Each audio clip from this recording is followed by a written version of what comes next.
Alhamdulillahirabbil alamin wassalatu wassalamu ala asyrafil anbiya'i wal mursalin wa ala alihi wa ashabihi wa man tabi'ahum bi ihsanin ila yaumiddin amma ba'du. Ikhwatul Islam, saudara kaum muslimin, kaum muslimat, ikhwani akhwati, a'azzani Allah wa iyyakum. Tidak henti-hentinya kita mengucapkan rasa syukur yang paling indah kepada Rabbul Izzati wal Jalalah yang selalu dan senantiasa melimpahkan karunia dan kasih sayang kepada kita bersama. Kemudian salawat dan salam senantiasa tercurahkan buat junjungan alam Nabi kita yang mulia, uswah dan qudwah kita bersama, Muhammad bin Abdullah sallallahu alaihi wasallam. Ikhwatul Islam, saudara kaum muslimin, kaum muslimat, ikhwani akhwati rahimani wa rahimakumullah. Alhamdulillah, pada kesempatan kali ini kita akan melanjutkan pembahasan yang sebelumnya tentang salah satu mukjizat yang Allah Subhanahu wa taala berikan kepada baginda yang mulia, yaitu jawami'ul kalim. Jawami'ul kalim, di mana Allah Subhanahu wa taala menghadiahkan kepada Nabi bahasa-bahasa yang mudah, bahasa-bahasa yang indah, bahasa-bahasa yang penuh dengan makna, sehingga disebut dengan jawami'. Ketika Rasulullah sallallahu alaihi wasallam berpesan kepada ibunda kita Aisyah radhiyallahu taala anha, maka Nabi sallallahu alaihi wasallam menyebutkan, ya Aisyah, alaiki bijawami'ul kamil, atau alaiki bijawami'ul kalim. Wahai Aisyah, hendaklah engkau melakukan, membaca sesuatu yang sifatnya jawami'. Sehingga apabila seseorang mendefinisikan sesuatu apapun, maka definisi tersebut di antara salah satu syaratnya adalah harus jami' mani'.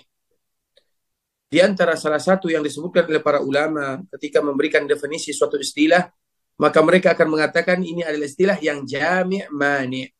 Apa maknanya jami' mani'? Diambil dari hadis Nabi sallallahu alaihi wasallam. Istilah yang mudah, yang singkat, yang tidak penuh dengan kata-kata bahasa yang terlalu banyak, maka disebut dengan jami' mani'. Ternyata itu merupakan sesuatu yang sudah diberikan kepada Allah, sudah diberikan oleh Allah kepada baginda Nabi yang mulia sallallahu alaihi wasallam semenjak Nabi sallallahu alaihi wasallam diutus oleh Allah Subhanahu wa taala. Oleh karenanya, kewajiban kita bersama untuk mencari kalimat-kalimat yang indah, terutama di dalam berdoa kepada Allah Azza wa Jalla. Ketika kita berdoa, maka hendaklah bagi kita untuk mencari doa-doa yang diajarkan oleh Nabi sallallahu alaihi wasallam. Di antara salah satu doa yang ingin kita sampaikan pada kesempatan kali ini, ikhwatul Islam, yaitu pesan Rasulullah sallallahu alaihi wasallam kepada sahabat Al-Aus. Rasulullah sallallahu alaihi wasallam menyebutkan kepada sahabat ini sebuah doa yang cocok sekali untuk kita baca, terutama di akhir-akhir kehidupan ini. Doa yang mana sesuai dengan daerah dan keadaan kita. Ketika manusia mereka sudah disibukkan dengan dunia, ketika semuanya sudah disibukkan dengan perkara-perkara yang akan melalaikan mereka dari Allah Subhanahu wa taala.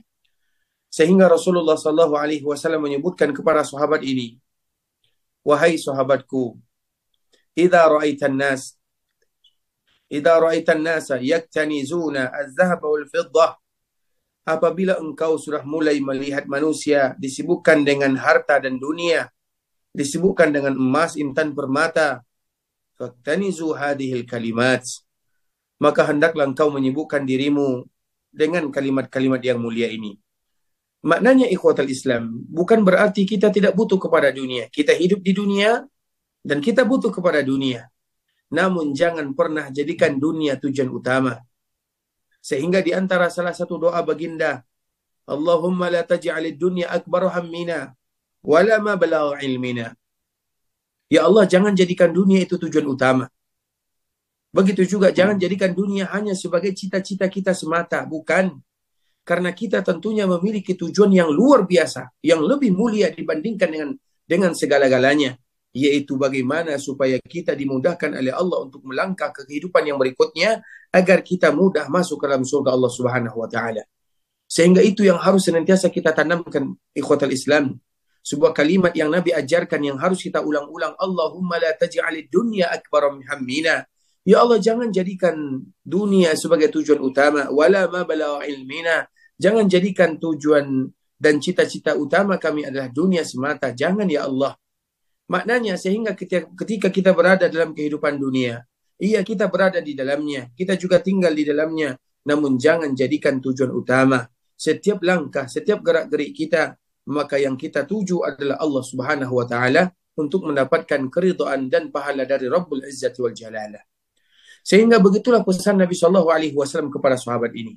Ketika dunia dan orang-orang yang ada di dalamnya, mereka semuanya sudah disibukkan dengan cita-cita yang sama, yaitu bagaimana mengumpulkan harta sebanyak-banyaknya, bagaimana supaya mereka bisa mengejar dunia sedalam-dalamnya. Sehingga Nabi Shallallahu alaihi wasallam berpesan kepada sahabat ini, wahai sahabatku, apabila masanya manusia sudah berlomba-lomba mencari harta, disibukkan dengan dunia, menjadikan dunia tujuan utama dan cita-cita mulia, maka hendaklah engkau pada saat-saat itu mengumpulkan doa-doa yang indah dan kalimat-kalimat ini. Apa yang diajarkan oleh Nabi Shallallahu alaihi wasallam? Allahumma inni as'aluka tsabata fil amr wal azimata 'ala ar-rusyd. Ya Allah, berikan kepadaku ketetapan di dalam agama, keteguhan dan istiqamah. Wal azimata 'ala ar-rusyd, berikan kepadaku kekuatan untuk melakukan sesuatu yang Engkau ridai. Allahumma inni as'aluka tsabata fil amr wal azimata 'ala ar-rusyd. Kemudian juga Nabi Shallallahu alaihi wasallam kembali melanjutkan, Allahumma inni as'aluka mujibata rahmatik wa azaima maghfiratik. Ya Allah, berikan kepadaku ampunan-ampunanmu yang Engkau berikan kepadaku, ampunan yang betul-betul Engkau berikan dan Engkau hadiahkan kepada diriku. Kemudian Allahumma inni as'aluka husna ibadatik, syukra ni'matika wa husna ibadatik. Allahumma inni as'aluka syukra ni'matik wa husna ibadatik. Ya Allah, berikan kepadaku agar aku senantiasa bersyukur terhadap nikmat yang Kau berikan. Kemudian berikan kepadaku kemudahan agar aku bisa menunaikan ibadah yang Engkau minta, agar mudah bagi kami untuk melakukannya. Kemudian juga Nabi Shallallahu alaihi wasallam menyebutkan, Allahumma inni as'aluka lisanan sadiqan wa qalban salima. Ya Allah, berikan kepadaku lisan yang betul-betul jujur dan hati yang betul-betul tunduk dan patuh kepadamu, ya Allah. Itu di antara kalimat-kalimat yang diajarkan oleh Nabi Shallallahu alaihi wasallam, dan masih ada lagi kalimat yang diajarkan dan yang disebutkan oleh Nabi Shallallahu alaihi wasallam. Kalau seandainya kita ingin memetik makna daripada doa yang diajarkan oleh baginda yang mulia Shallallahu alaihi wasallam, ternyata di dalamnya terkumpul semua kebaikan dunia dan semua kebaikan akhirat. Yang mana Nabi Shallallahu alaihi wasallam mengajarkan kepada kita yang pertama, agar kita meminta kepada Allah tidak terbuai dengan harapan-harapan palsu dalam kehidupan dunia. Namun kita lebih disibukkan dengan agama dan beribadah agar kita istiqamah kepada Allah Subhanahu wa taala. Itu yang diajarkan oleh Nabi Shallallahu alaihi wasallam kepada kita untuk memintanya.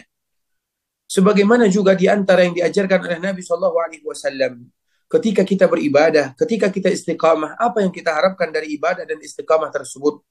Tidak lain melainkan ampunan Rabbul Izzati wal Jalalah, ampunan dari Allah Subhanahu wa taala. Sehingga kita betul-betul menginginkan ampunan dari Allah Subhanahu wa taala. Kemudian apalagi yang kita minta kepada Allah Subhanahu wa taala yang diajarkan oleh baginda yang mulia?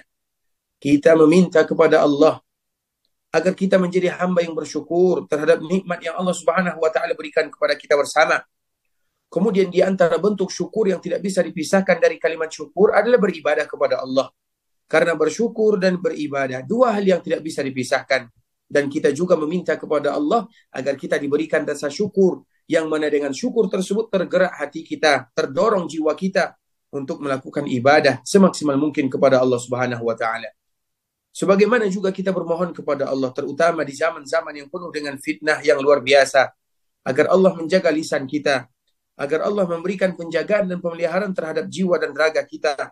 Allah jaga lisan kita agar berkata dengan perkataan yang jujur, perkataan yang benar, dan agar dijaga hati kita agar senantiasa menjadi hati yang betul-betul jujur kepada Allah Subhanahu wa taala.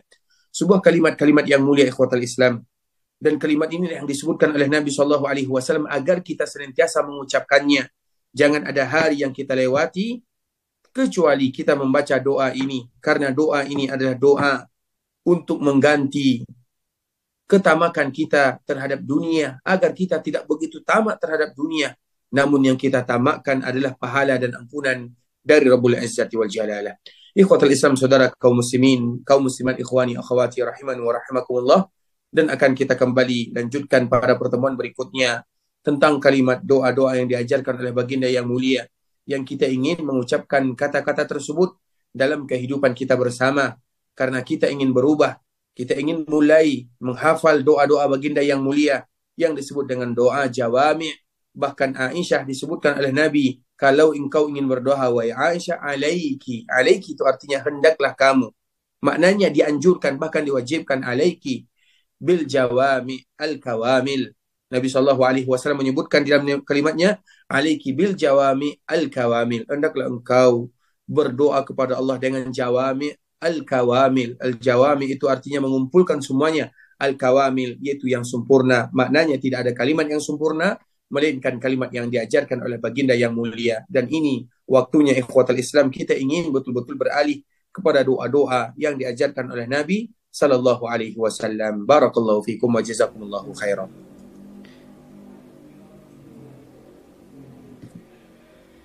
Amin. Wa fikum barakallahu Ustaz wa anta fajazakallahu khairan atas nasihat yang telah disampaikan.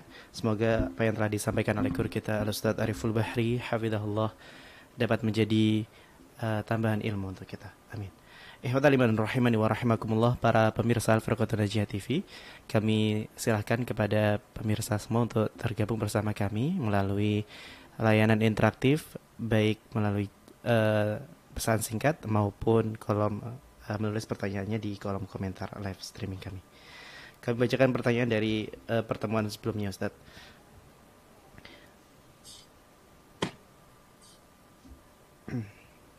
Assalamualaikum warahmatullahi wabarakatuh.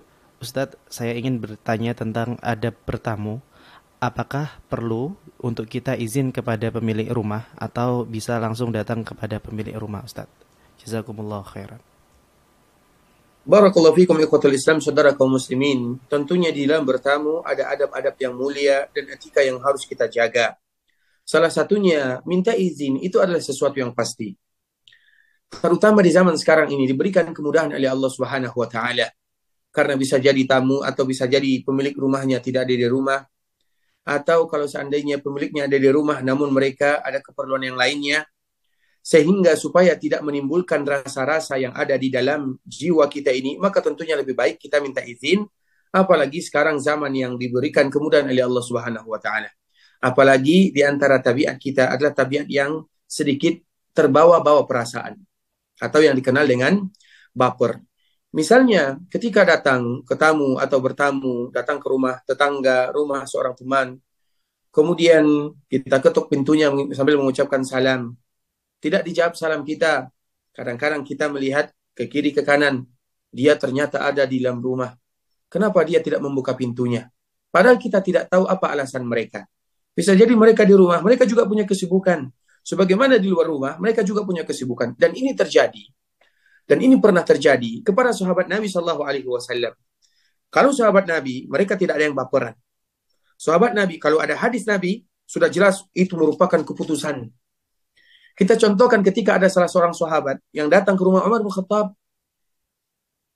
Ketika dia datang ke rumah Umar bin Khattab, dia mengucapkan Assalamualaikum. Tidak dijawab. Kemudian kembali diucapkan Assalamualaikum. Tidak dijawab. Padahal Umar ada di dalamnya. Kemudian kembali diulang Assalamualaikum. Tidak dijawab. Setelah itu dia pergi. Karena Umar bisa jadi ada kesibukan di dalamnya. Kemudian dia melihat ternyata tidak ada lagi sahabat ini. Dia khawatir ada orang yang datang. Kemudian dia tidak membuka pintunya. Kemudian akhirnya dia cari. Kemudian dia marah. Kenapa kamu pergi? Maka sahabat ini mengatakan, aku mendengarkan Nabi SAW mengatakan, kalau seandainya kalian mengucapkan salam 3 kali, kemudian tidak ada, maka tinggalkan saja atau maka pergi. Maknanya, kalau seandainya Umar baper, maka dia akan marah kepada sahabat ini. Seolah-olah Umar ingin mengatakan, tunggu dulu sebentar, aku ada kesibukan, kenapa kamu pergi? Maknanya ikhwatul Islam, supaya tidak terjadi seperti ini. Karena kadang-kadang kita tahu orang itu di rumah, kemudian orang tersebut tidak membuka pintunya, sehingga nanti kita tidak berburuk sangka kepadanya. Karena semua yang bisa mendatangkan prasangka buruk antara sesama, maka harus dihilangkan. Oleh karenanya, di antara adab, terutama di zaman sekarang ini, alangkah indahnya kalau kita misalnya kabari dulu, kami berencana ingin datang ke rumah kamu, misalnya pada jam sekian di pagi, atau di sore, atau di malam hari. Sehingga bisa jadi yang ada di rumah mempersiapkan waktunya, atau juga bisa mempersiapkan dirinya, karena tidak semua orang bisa menerima tamu begitu saja. Kadang di rumahnya ada sesuatu yang harus dirahasiakan. Kadang dia memiliki kesibukan yang kita tidak tahu. Oleh karenanya, ikhwatul Islam, adab tersebut di antara yang harus kita jaga supaya tidak menimbulkan prasangka-prasangka yang tidak baik antara sesama. Barakallahu fikum. Amin. Wa fikum barakallahu Ustaz. Wa jazakallahu khairan atas jawaban yang telah diberikan. Baik, kami bacakan pertanyaan kembali Ustaz dari pesan yang masuk kepada kami. Assalamualaikum warahmatullahi wabarakatuh. Assalamualaikum warahmatullahi wabarakatuh. Ustaz, ada budaya salaman dan membaca sholawat setelah zikir bersama setelah sholat fardu di tempat kami. Apakah budaya ini termasuk yang mengada-ada atau yang bagaimana Ustaz? Salaman dan membaca sholawat. Barakallahu fikum ikhwatul Islam, saudara kaum muslimin, kaum muslimat, ikhwani akhwati rahimani wa rahimakumullah. Apabila ada orang salat kemudian mereka tidak salaman, maka tidak sah salatnya. Salaman itu adalah hukumnya wajib. Namun kita harus ingat, salaman itu apa? Apa arti salam? Salam itu mengucapkan Assalamualaikum warahmatullahi wabarakatuh. Assalamualaikum warahmatullahi wabarakatuh. Itu artinya salam. Sedangkan ini itu artinya berjabat tangan. Salam itu wajib. Namun di mana posisinya? Terutama kita mengakhiri salat. Bukankah di akhir salat kita mengucapkan Assalamualaikum? Maknanya kita melihat ke kiri, ke kanan, kita salam kepada saudara kita yang ada di sana. Semuanya. Begitu juga ketika kita melihat ke kiri, kita salam kepada saudara kita semuanya. Dan setiap orang melakukan yang demikian.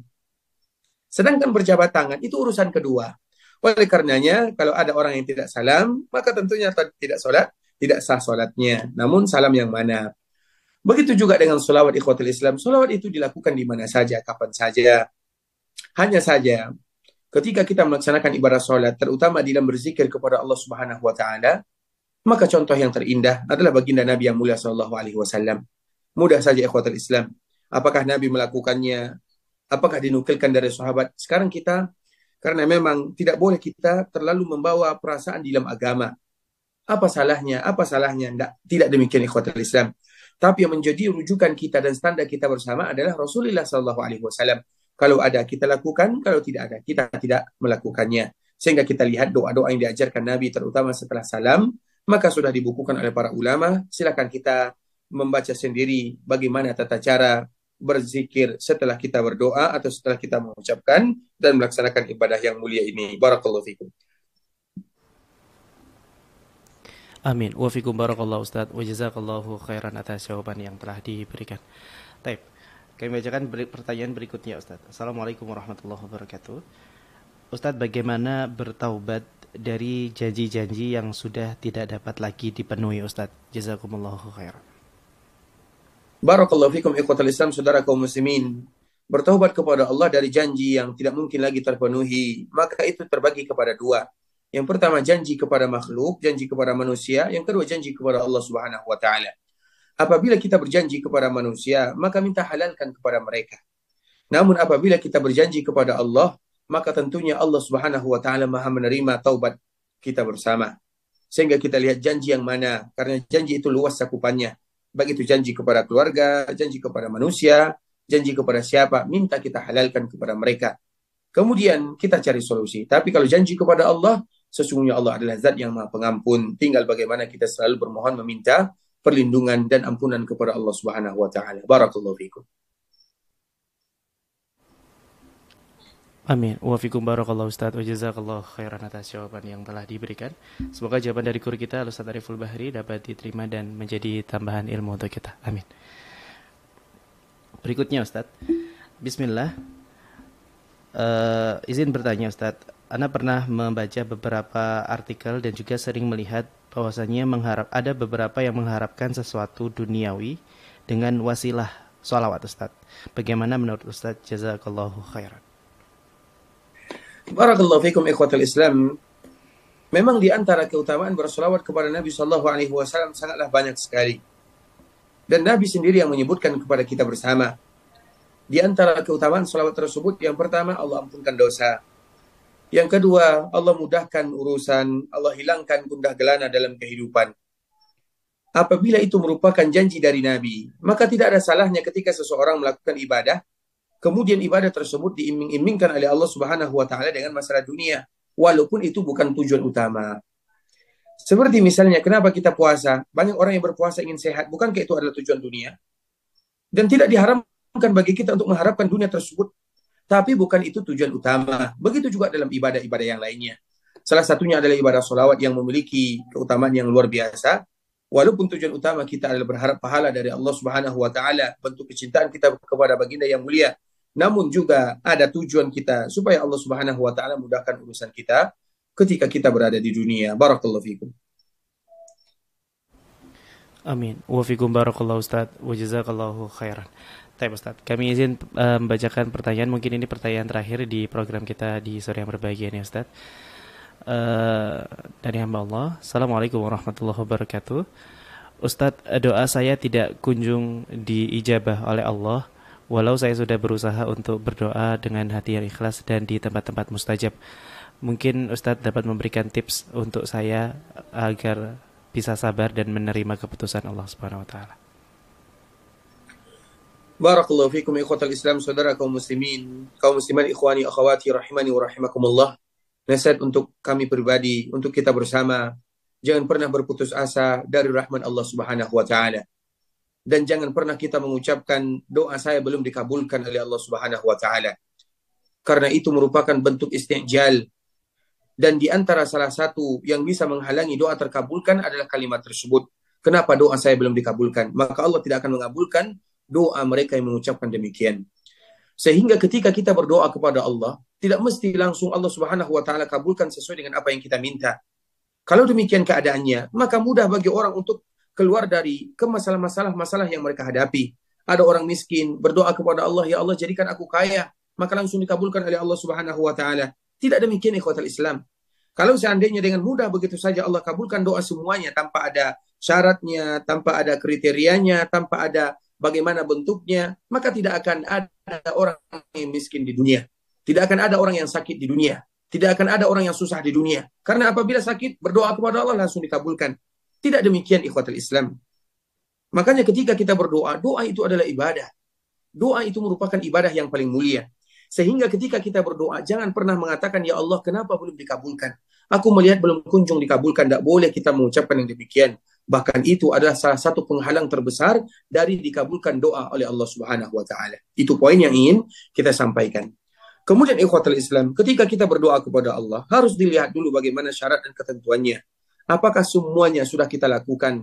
Kita berdoa kepada Allah, ya Allah, tapi ada harta haram kita makan. Ada minuman haram yang kita minum. Bagaimana doa itu dikabulkan oleh Allah Subhanahu wa taala? Begitu juga kadang-kadang ada kezaliman yang kita lakukan. Ada tali silaturahim yang kita putuskan. Doa itu tidak terangkat. Sejengkal saja dari kepala tidak akan terangkat. Jadi kita harus mengintrospeksi diri kita yang penuh dengan kesalahan. Kita penuh dengan kesalahan. Bisa jadi kita pernah menzalimi orang lain. Bisa jadi karena kita memutuskan hubungan tali silaturahim. Bisa jadi pernah termakan harta yang haram. Kita tidak tahu. Maknanya harus selalu berbaik sangka kepada Allah dan berburuk sangka kepada diri kita pribadi. Apa kira-kira yang pernah aku lakukan? Ya Allah, maafkan ya Allah, mudahkan ya Allah. Berbaik sangka kepada Allah. Kemudian kita mengintrospeksi diri kita pribadi. Jangan dibalikkan. Jangan berburuk sangka kepada Allah, berbaik sangka kepada diri kita pribadi. Di antara bentuk berbaik sangka kepada diri, misalnya saya berdoa seperti ini dengan tulus, dengan khusyuk, kemudian belum dikabulkan oleh Allah. Berbaik sangka kepada diri pribadi, berburuk sangka kepada Allah Subhanahu wa taala. Kita balikkan, berbaik sangka kepada Allah, kita introspeksi diri kita pribadi. Begitulah tata cara dalam berdoa. Dan itulah namanya al-inkisar, al-khudu, al-zul. Di dalam berdoa, kita tunduk, kita patuh, kita menyerahkan diri kepada Allah. Kita bersimpuh di hadapan Allah Subhanahu wa taala. Kemudian poin yang ketiga yang ingin kita sampaikan. Setiap hamba yang berdoa kepada Allah, ketika mereka melalui syarat yang telah ditentukan, maka doa itu pasti dikabulkan oleh Allah. Ingat baik-baik ikhwatul Islam, tidak ada doa yang tidak dikabulkan. Semuanya dikabulkan oleh Allah. Namun bentuk Allah mengkabulkan doa tentunya berbeda. Dan itu dikembalikan kepada Allah. Itu urusan Allah, bukan urusan kita. Urusan kita berdoa, urusan mengkabulkan Allah Subhanahu wa taala. Jangan kita berlaku atau jangan kita membahas tentang urusan Allah. Kerjakan urusan kita. Apa urusan kita? Berdoa, berdoa, berdoa. Ustaz, sampai kapan kita harus berdoa? Sampai mati kita akan berdoa. Bahkan Nabi SAW sebelum meninggal juga berdoa. Coba bayangkan Nabi.